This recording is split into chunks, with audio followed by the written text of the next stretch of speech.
Hola comunidad OTC, bienvenidos a este nuevo episodio. Hoy estaremos dándole continuidad al tema de los anteriores episodios de este podcast y en esta ocasión estaremos hablando sobre las técnicas que son utilizadas para medir las emociones y también hablaremos sobre los principales objetivos que tiene el neuromarketing. Es de mi agrado presentar este podcast al lado de mis compañeras Montserrat, Daniela, Aranza y su servidora Dana. Bueno, primero que nada, ya que conocemos un poco más sobre lo que es el neuromarketing, podemos decir que se basa principalmente en la ciencia y asimismo también utiliza técnicas de medición que le permite interpretar de mejor forma los márgenes de respuesta de los consumidores ante estímulos que se dan a través de nuestros sentidos, como son visuales, del tacto, del gusto, auditivos y olfativos. En este episodio también vamos a ver un poco sobre el neuromarketing estratégico, ya que está encaminado a ofrecer y contribuir de manera significativa con fortalecimiento de la posición estratégica de las marcas. El neuromarketing estratégico se basa en el neuromarketing tradicional, pero se diferencia de este porque no se limita a tomar mediciones biométricas, sino que gracias a la formación y experiencia de los consultores especializados en manejo estratégico de marcas, aporta en la toma de decisiones estratégicas. Retomando un poco más el tema de las técnicas para medir las emociones del neuromarketing, debemos de saber que para conseguir los datos en un área tan científica como lo que es el neuromarketing, las técnicas que son empleadas deben siempre seguir una línea empírica. Ahora, veamos en qué consiste cada una. Así es, como habíamos comentado antes, existen técnicas para medir las emociones. Una de ellas es el electroencefalograma. Básicamente esta técnica registra la actividad eléctrica del cerebro y esto se logra mediante electrodos que son colocados en el cuero cabelludo.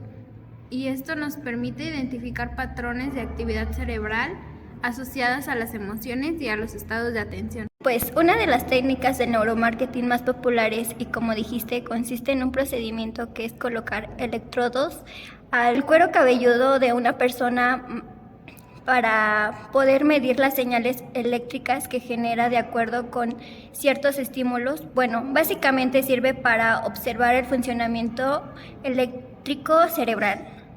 Sí, esta es una de las herramientas más empleadas que mide las señales eléctricas del cerebro, conectando electrodos con el cuero cabelludo y para medirlas se añade un estímulo y según los estímulos y las diferentes emociones se activará una parte del cerebro u otra. Por ejemplo, si se trata de una compra o decisión racional, la que se activará será el lóbulo frontal.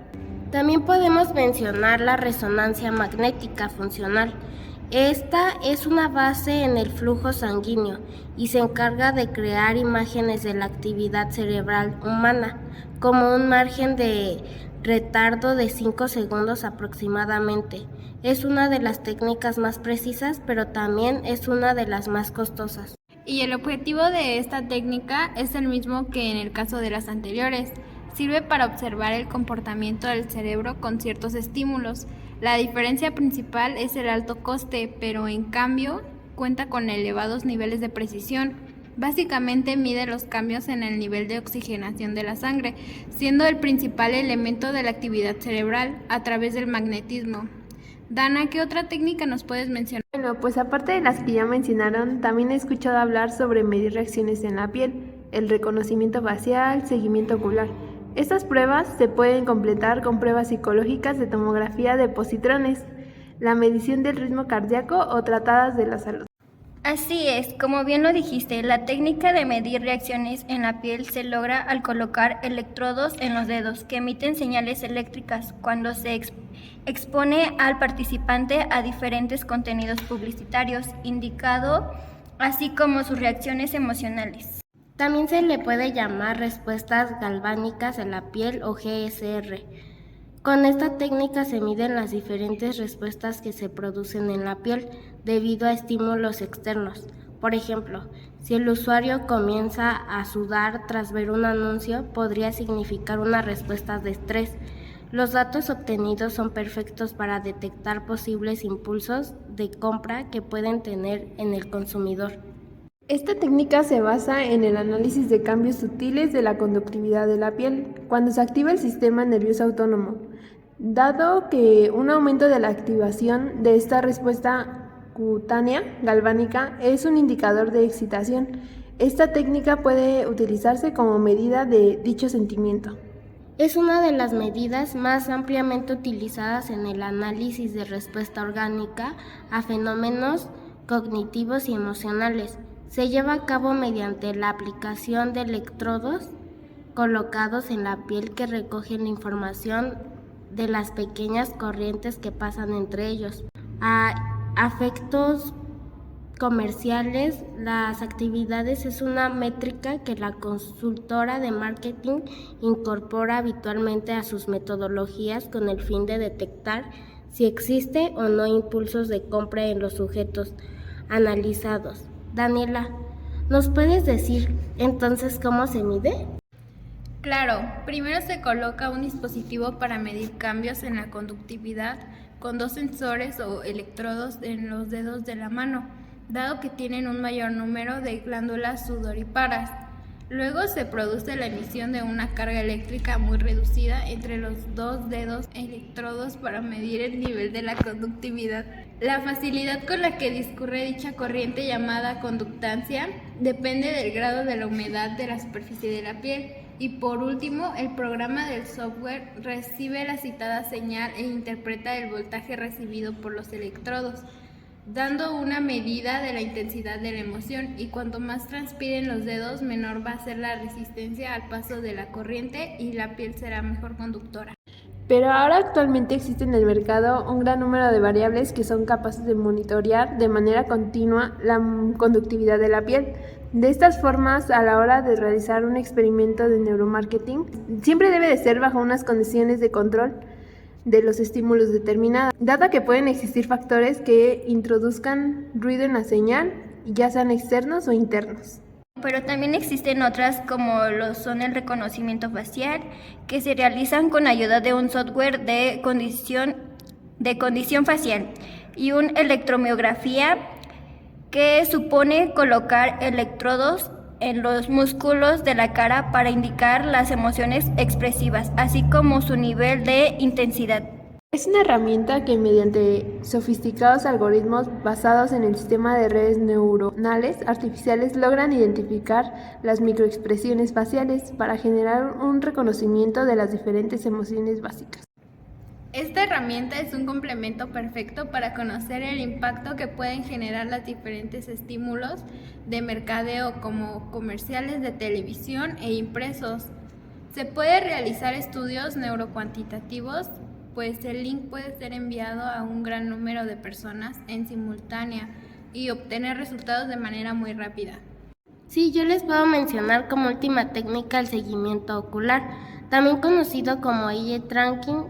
Estudia los movimientos que realiza el ojo cuando es expuesto a una imagen, video, anuncio o páginas web. De tal modo, mide que los elementos más llamativos visualmente, y para mayor exactitud se usa la plantilla con tecnología infrarroja y sus herramientas que permiten identificar de manera precisa cuáles son los puntos con mayor atención de una pieza gráfica o visual. Existen eye trackers de altísima precisión como los SMI, cuyo diseño y desarrollo tecnológico es alemán, así como los eye trackers de otra compañía como Tobii o Eye-Trigger. La tecnología de eye tracking permite generar heat maps y mapas de calor que muestran los mayores focos de atención visual en las personas. Pueden también sacar pupilometría, que sirve para identificar los cambios en el diámetro de la pupila, que en algunos casos pueden estar asociados con el involucramiento del sistema límbico, que controla las emociones. Bueno, y ahora como segundo tema en este episodio hablaremos sobre algunos de los objetivos que tiene el neuromarketing. Monse, ¿podrías mencionarnos algunos de ellos? Claro que sí, el neuromarketing tiene como objetivo principal poder entender el comportamiento del consumidor en pleno subconsciente y utilizar esta información para crear estrategias de marketing más eficientes para la ayuda de nuestras empresas. Y el principio del neuromarketing es sencillo: llegar al consumidor a través de sus procesos mentales, psicológicos, emocionales, sensoriales y neuronales. Dominando estos elementos podemos influir en las decisiones de compra tomadas de manera inconsciente, sin tener que apelar a otras razones de compra más lógicas. Así es. Y todo esto se debe a que al comprender cómo reacciona el cerebro ante ciertos estímulos, la empresa puede diseñar mensajes y campañas que generen una respuesta emocional positiva en los consumidores. Por poner algunos ejemplos del neuromarketing, nos podemos cuestionar algunas cosas como: ¿y si supieras en qué parte de una revista fija la mirada con más interés el lector? ¿Y si descubrieras que la selección musical de tu tienda atrae a un determinado tipo de público? ¿Y si conocieras que los productos sobre superficies naranjas inducen a la compra? Si supieras las respuestas a estas preguntas, seguro que ajustarías tus estrategias. Claro, pero al mismo tiempo la neurociencia aplicada al marketing también puede eliminar los sesgos cognitivos que se pueden dar en las tradiciones, encuestas y estudios de mercado. Sí, por ejemplo, este es el caso del ensayo que se realizó de Pepsi y Coca-Cola. Y es que si bien en cuanto a cuota de mercado el reparto entre estas dos marcas es del 25 y 75%, lo cierto es que esta preferencia no es del todo racional. De hecho, como antes lo habíamos mencionado, al mostrar a un grupo de consumidores los dos refrescos, la distribución fue más o menos similar. Sin embargo, cuando se hizo una cata a ciegas sin ver la marca, adivinen qué fue lo que pasó. Ese 25% de personas que adoptaban por Pepsi se elevó hasta el 50%. Por tanto, los ejemplos de neuromarketing evidencian que esta disciplina facilita datos tangibles como fehacientes para profundizar en la mente de los consumidores y determinar qué áreas específicas se activan ante determinados mensajes emocionales y racionales. De este modo podemos llegar a comprender cómo las emociones, las experiencias pasadas y los valores personales influyen en la toma de decisiones de los potenciales clientes, y con base a esta información diseñar estrategias más efectivas y adecuadas a las necesidades y los deseos del público objetivo. Bueno, la finalidad no es otra que conseguir información actualizada y detallada sobre las reacciones de los consumidores. De esta forma, se pretende mejorar el diseño de la gestión de los recursos destinados al marketing y ventas dentro de las empresas. Otra consecuencia de la aplicación del neuromarketing es que los propios productos y servicios pueden mejorar directamente con estos datos obtenidos, y además mejora en general la cuenta de los resultados y con ello los beneficios de la empresa que aplican las técnicas del neuromarketing. Por tanto, cuando queremos saber qué es neuromarketing, hay que señalar que es una forma muy avanzada de investigación de mercados y va a aprovechar las mediciones psicológicas, periféricas y centrales. Se trata de medir entonces la actividad cerebral, el ritmo cardíaco o la respuesta galvánica de la piel de las personas analizadas. Y solo entonces son técnicas especializadas. Se obtienen en estas conclusiones. Sí, y es importante señalar que cuando se aplican técnicas de neuromarketing a una estrategia publicitaria o comercial, se tienen varios objetivos en mente, principalmente detectar los gatillos emocionales en los consumidores para crear impacto que los ataquen directamente y generen ventas. ¿Cómo se realizará esto en una investigación de neuromarketing? Sí, pero también existen diversos factores en los que hay que hacer hincapié para conseguirlos. Investigar los procesos que ocurren de manera subconsciente en el cerebro de los consumidores. Analizar cómo reaccionan las personas ante un estudio o producto en la fase previa a su lanzamiento al mercado. También el poder identificar de forma adecuada las zonas cerebrales que intervienen en el proceso de la compra, descubrir qué mecanismos y vías cerebrales se activan cuando un usuario se decide a comprar un producto, ahorrar importantes cantidades de dinero al comprar el producto que vamos a lanzar, ya que le interesa a nuestros consumidores. También les vamos a hablar sobre qué nos enseña el neuromarketing. Bueno, pues el neuromarketing es una especialidad del marketing que nos enseña a entender mejor los comportamientos de los consumidores durante todo el proceso de compra y el papel que juegan las emociones en sus decisiones de compra. Muchas personas tienden a pensar que el proceso de compra empieza en la duda sobre la compra del usuario y termina una vez que se ha realizado la compra, pero nada lejos de la realidad. El proceso de compra también puede empezar en casa, en la calle, en un viaje, no necesariamente ante el producto o servicio, y finaliza una vez que el consumidor asume y asimila que ha comprado un producto o servicio y puede hacer uso de él y disfrutarlo. Incluso puede llegar después de haber hecho uso de ello. De ahí que la experiencia del usuario sea tan sumamente importante para el neuromarketing. Dicho así suena fácil, ¿verdad? Pero de fácil no tiene nada. Vamos al lío. La investigación neuronal, sensorial, detrás del mundo de la comunicación y más aún en la publicidad, se va convirtiendo en algo cada día más complejo y sofisticado. Claro, uno de los objetivos de las marcas ante la necesidad de potenciar las ventas, fidelizar sus consumidores y hacer mejorar y crecer sus productos y servicios, y la empresa en sí, es encontrar la fórmula casi mágica para poder llegar a la mente de estos. En realidad, lo que pretenden las marcas es descubrir cómo actúa el subconsciente de sus consumidores, puesto que el 95% del proceso de decisión es subconsciente. Pero además, también es necesario saber el de nuestro público objetivo, que aún no son consumidores de nuestra marca. ¿Por qué? Sencillo. Porque conociendo el subconsciente podemos adelantarnos a sus decisiones, sabiendo casi con total certeza que van a decidir comprar.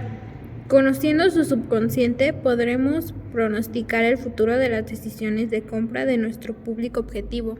También debemos de tener en cuenta la influencia de la tecnología en los millennials como consumidores de marcas.